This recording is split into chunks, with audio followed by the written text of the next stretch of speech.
বগুড়া সরকারি আজিজুল হক কলেজ বাংলাদেশের বগুড়া জেলায় অবস্থিত একটি দেশসেরা শীর্ষস্থানীয় ঐতিহ্যবাহী শিক্ষা প্রতিষ্ঠান।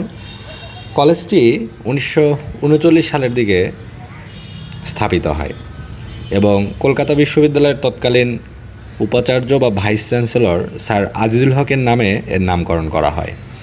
বর্তমানে কলেজটি বাংলাদেশ জাতীয় বিশ্ববিদ্যালয়ের অধিভুক্ত। এটি উত্তরবঙ্গের অন্যতম আলো হিসেবে পরিচিত এবং বাংলাদেশের উত্তরাঞ্চলের অন্যতম বৃহৎ একটি শিক্ষা প্রতিষ্ঠান। কলেজটির অবস্থান কামারগাড়ি, বগুড়া সদরের কামারগাড়ি এলাকায় অবস্থিত বা জামিলনগরের বিপরীত পাশে অবস্থিত কলেজটি। ক্যাম্পাসের আয়তন হবে 63 একরের মতো এবং এখানে যে ক্যাম্পাসটি দেখতে পাচ্ছেন এটি শুধুমাত্র অনার্সের জন্য। অনার্স এবং মাস্টার্সের ক্লাস এখানে হয়, আর উচ্চ মাধ্যমিক বা হায়ার সেকেন্ডারি বা এইচএসসির ক্লাস হয় কিন্তু সেই বৃন্দাবনপাড়া, ফুলবাড়ি বৃন্দাবনপাড়া ওই এলাকায় আরেকটি আজিজুল হক কলেজের উচ্চ মাধ্যমিক ভবন রয়েছে। আর এটা শুধুমাত্র অনার্স ক্যাম্পাস এবং বিভিন্ন সময় অধিভুক্ত ছিল বিভিন্ন প্রতিষ্ঠানের, যেমন কলকাতা বিশ্ববিদ্যালয়ের অধিভুক্ত ছিল 1941 থেকে 1947 সাল পর্যন্ত। আবার দেশভাগের পর 1947 থেকে 1954 সাল পর্যন্ত ঢাকা বিশ্ববিদ্যালয়ের অধীনে ছিল। তারপর 1954 থেকে 1992 সাল পর্যন্ত রাজশাহী বিশ্ববিদ্যালয়ের অধীনে ছিল।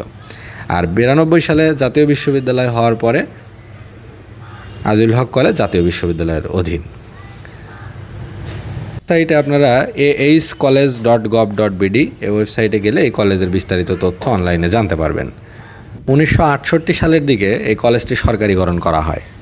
অনেকগুলো বিষয়ে অনার্স ডিগ্রি দেওয়া হয়, যেমন physics, chemistry, mathematics, botany, zoology, statistics, psychology, geography and environment science.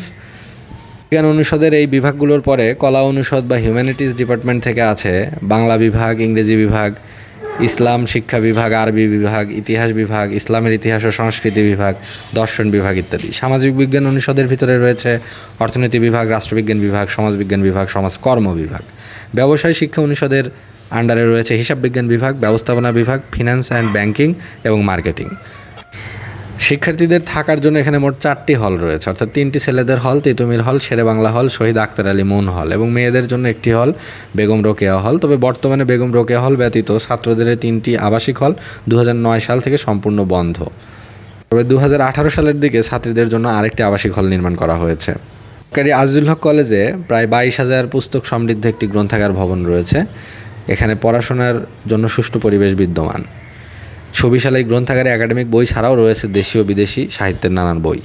বিভিন্ন রাজনৈতিক এবং সাংস্কৃতিক সংগঠন এখানে গড়ে উঠেছে। রাজনৈতিক সংগঠনের ভিতরে জাতীয়তাবাদী ছাত্র দল, ছাত্র শিবির, ছাত্র ইউনিয়ন, সমাজতান্ত্রিক ছাত্র ফ্রন্ট ইত্যাদি রয়েছে। স্বেচ্ছাসেবক সংগঠনের ভিতরে rover scout, BNCC, red crescent, বাঁধন ইত্যাদি রয়েছে। সাংস্কৃতিক সংগঠনের ভিতরে রয়েছে সরকারি আজিজুল হক কলেজ সাংস্কৃতিক পরিষদ ইত্যাদি। বিতর্ক ক্লাবের ভিতরে রয়েছে আজিজুল হক কলেজ ডিবেটিং ক্লাব।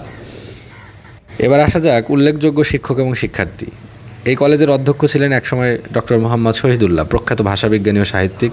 এছাড়া রম্য লেখক বাঙালি সাহিত্যিক সৈয়দ মুস্তফা আলী ছিলেন এখানকার অধ্যক্ষ বা প্রিন্সিপাল।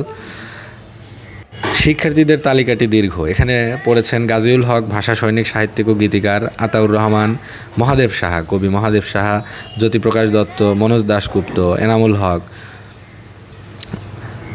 সময়ে সময়ে যুগে যুগে অনেকেই পড়েছেন এই বিদ্যাপীঠে, এবং শুধু যে বগুড়ার মানুষ এখানে লেখাপড়া করেন তা না, উত্তরবঙ্গের বেশ কয়েকটি জেলার মানুষ, যেমন সিরাজগঞ্জ, বগুড়া, জয়পুরহাট, নওগাঁ, গাইবান্ধা, পার্শ্ববর্তী যে জেলাগুলো রয়েছে, নাটোর, আশেপাশের বিভিন্ন এলাকার মানুষ এখানে লেখাপড়া করতে আসে আজিজুল হক কলেজ। এবং বগুড়া শহরে যেহেতু এটি একটি আধুনিক শহর এবং জেলা শহরের ভিতরে অন্যতম উন্নত একটি শহর, এজন্য অনেকেই বগুড়া শহরে থাকা পছন্দ করেন।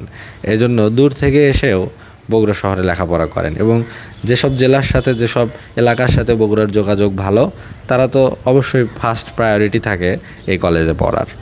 সামনে দেখতে পাচ্ছেন এটি হচ্ছে প্রধান একাডেমিক বিল্ডিং আর কি।